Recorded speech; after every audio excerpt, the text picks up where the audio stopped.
Isang mapayapang araw po sa inyong lahat. Ako po ay nagagalak na anyayahan po kayo na panoorin po ninyo ang OHC video ng Mensahero ng Silangan.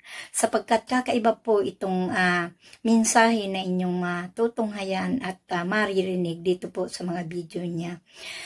Kung kayo po ay may mga katanungan at nais ninyo na magkaroon ng kasagutan, panoorin nyo po ang video na ito at magkakaroon po ng kasagutan ang inyong mga katanungan na gumugulo sa inyong isipan.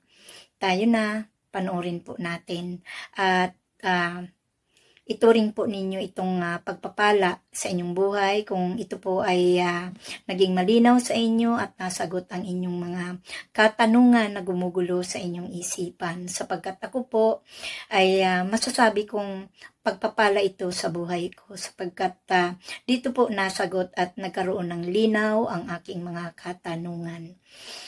Sana kayo din po.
Isang pagbati mula sa Ophirian Heritage. Inilabas natin itong video para pagbigyan ang mga kahilingan na magbigay tayo ng opinyon tungkol sa kwento na hindi raw si Rizal ang pinatay sa Luneta at siya daw ay nabuhay until ripe old age. Paunahan namin kayo. Panoorin nyo muna or balikan ang mga naunang video na inilabas namin tungkol sa mga obra ni Rizal.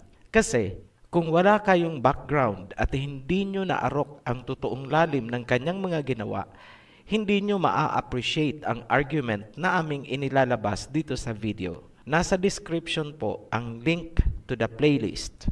Dahil komplikado ang mga information na nauugnay sa sabi-sabi na hindi raw si Rizal ang nabaril, sisimulan natin kung sino talaga si Rizal. Dati-rati, ang alam lang ng mga Pilipino ay kung sino ang magulang ni Rizal. No one cared na kalkalin ang pinagmulan ng mga ninuno ni Rizal. Hindi na po namin tatalakayin dito ang ancestry ni Rizal. Tapos na kasi yan sa mga naunang video. Ngunit, babanggitin namin na si Rizal ay may dugong inchik dahil galing sa Fujian province ang kanyang ninuno. Fact check na po yan. Si Rizal ay may dugong Chinese. Kapag pinairal nyo na naman ang pamumulitika, hindi nyo maaarok ang katotohanan. Ngayon, bakit natin sisimulan sa family background? Yan ay para linawin ang tunay na pagkatao ni Rizal na iniuugnay sa fairy tale ng British royal family. Ganito ang istorya na ikinalat. Ayon daw sa article, The Mystery of the Barclays Account ng World Viewer dated May 8, 2016, si Rizal daw ay foundling or napulot lamang ng Mercado family sa tapat ng kanilang bahay sa Calamba, Laguna. Paano daw nangyari? Simulan natin kay Princess Victoria of Saxe-Coburg-Saalfeld. Nagbuntis daw itong si Princess Victoria habang nasa Germany at nang malapit na siyang manganak, nagmamadali siyang nagbiyahe papuntang England. Kailangan niyang isilang ang kanyang anak sa English soil para magkaroon ng karapatang umakyat ng trono balang araw. Habang nasa barko, napaaga daw ang panganganak nitong si Princess Victoria at ang lumabas ay kambal, isang lalaki at isang babae. Dahil kakaiba daw ang anak na lalaki, itinago nila ito, walang record. Samantalang, Ang babaeng anak ay lumaki at iyon ang naging Queen Victoria of England. Huwag po kayong malilito. Ang nanay ay Victoria, ang ipinanganak ay Victoria din. Sabihin na nating Juniora. Ngayon, sa hindi malinaw na pangyayari o paglalahad ng kwento, yung itinagong kakambal ni Queen Victoria ay lumaki daw sa Borneo at yun ang naging Prince Julian Taliano. Dito pa lang ay napapansin na kaagad yung kasinungalingan. Bakit? Kasi ang nanay ni Queen Victoria ay German, ang ama ay British. Kung ang ina ay German at ang ama ay British, paano naging kamukha ni Lapu-Lapu ang anak na lumaki sa Borneo? Sa totoo lang, humahagal pa kami ng tawa habang binabasa itong kwento. Mas lalo kayong matatawa mamaya kung paanong sumulpot si Rizal sa eksena. Ganito, dahil Muslim daw si Prince Julian Taliano, gusto niyang mag-penetrate sa northern part ng Philippines. Kung kaya, pasikretong inilagay sa basket ang kanyang bagong silang na anak at inilagay sa gate ng Mercado family sa Calamba at yun daw ang naging Jose Rizal. Pinalalabas na ang tunay na ama ni Rizal ay si Prince Taliano at ito ay apo ni Queen Victoria ng England. Very fantastic story. Mabinta po ito sa mga Pilipino na mahilig sa drama at teleserye. Naniniwala ka ba? Baliw ba itong si Prince Taliano para ilagay sa basket ang kanyang bagong silang na anak at bumiyahe mula sa Borneo papunta ng Calamba para iwanan sa trangkahan ng Mercado family? At yun daw ang naging Jose Rizal? Naniniwala ka sa kwentong yan? Pangalawa, kung nais nilang palaganapin ang Islam sa Metro Manila, tama ba na isang sanggol na nakalagay sa basket ang ipapadala? Pangatlo, sinasabi ng kwento na si Taliano na ama daw ni Rizal ay twin brother ni Queen Victoria, so meaning European descent. Tanong, may European feature ba si Rizal? Wala. Malay ang kulay ni Rizal. Pilipinong-Pilipino ang kulay na may halong pagka-incheck. Ngayon, ang paglulubid ng mga kwento na iniuugnay si Rizal sa Taliano at ang mga Taliano ay iniuugnay kay Queen Victoria ay para maging makatotohanan ang mga susunod na kasinungalingan. Dito pumasok itong si Karen Hudas. Ipinapakilala niya ang sarili bilang former attorney ng World Bank at ngayon, ikinakanta niya raw ang mga sikreto ng bangko na kanyang mga nalaman. Unang kanta niya, hindi pinatay si Rizal. Ano ang layunin? Upang ibalik ang tiwala ng mga Pilipino sa Vatican. Kasi nararamdaman na nila ang unti-unting pagising ng mga Pilipino. Alam nilang sumibol na ang Ophirians at nagsisimula ng uriratin ang katotohanan. Pangalawang kanta, si Rizal ay nagpalit lang ng pangalan at siya ay naging si Father Antonio Diaz alias Severino Santa Romana. Siya ang signatory ng yaman ng Pilipinas kasabay si Wolfgang Strauch.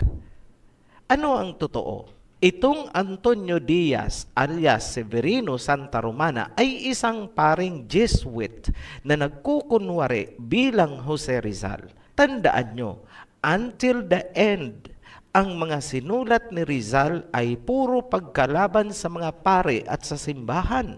Malalim ang alam ni Rizal. Galing na rin mismo sa bibig nitong si Karen Hudas. Lumalabas na may alam si Rizal tungkol sa kayamanan ng Pilipinas. Hindi kaya yun ang totoong dahilan ng pagkamatay ni Rizal?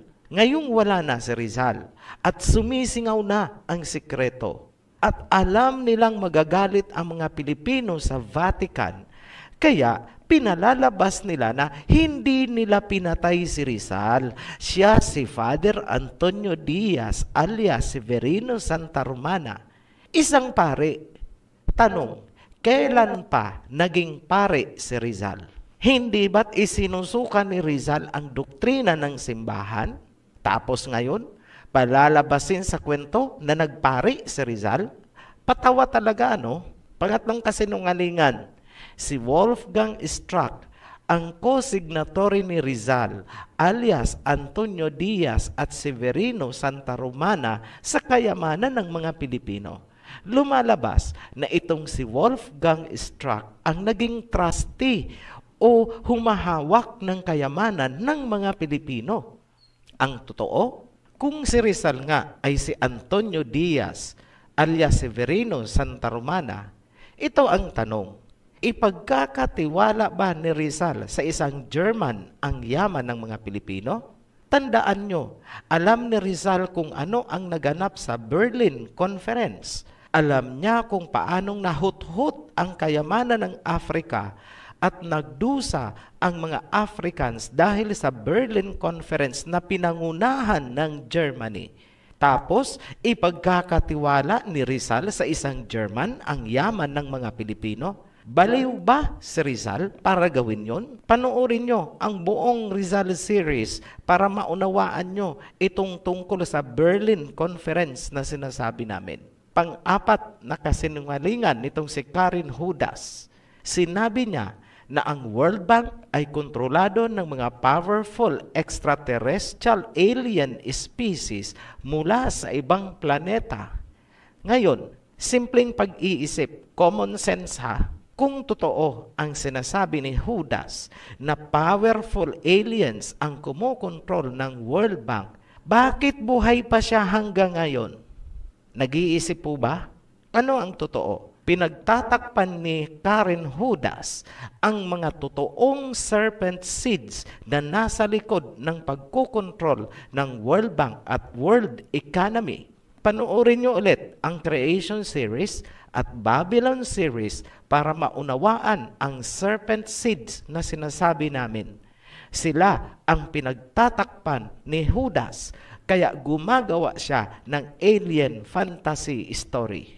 Panglimang kasinungalingan, nagpapakilala itong si Karen Hudas na siya ay isang attorney ng World Bank or something like that. At ngayon, inilalabas niya daw ang mga sikreto ng World Bank.